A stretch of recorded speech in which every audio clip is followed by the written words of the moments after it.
जगात सांगतो मी तुम्हाला, जगात हसत हसत फासावर जाणारी लोक फक्त भारतात आहे, ते भगतसिंग, सुखदेव आणि राजगुरू आहेत. जिस चोले को पहन शिवाजी खेले अपनी जान से, उस चोले को पहन के निकला हम मस्तों का टोला, मेरा रंग दे बसंती चोला, हे भगतसिंगांचे वाक्य आहेत. अरे भगतसिंगांना त्याची आई म्हणते भगत है अभी तू जवान हो गए, ब्याह कर ले, 2 के 4 हाथ कर ले. त्याच्या आईला भगतसिंग उत्तर देतो, माँ मेरी शादी तो कब की हो चुकी है और ये आजादी मेरी दुल्हन है. भगतसिंग सांगतो.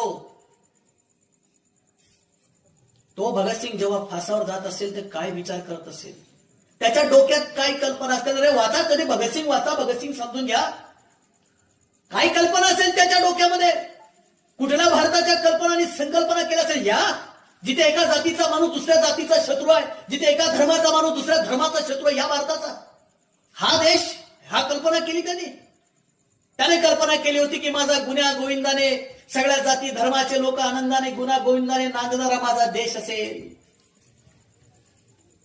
इंग्रज जातील आणि माझ्या भारतीयांच्या हाती सत्ता असेल आणि या देशाचं कल्याण होईल हे स्वप्न त्याने बघितलं असेल. आम्ही त्याची शहादत विसरलेले करंटी लोक आहोत, म्हणून आमच्या देशाचा सत्यानाश होत आहे.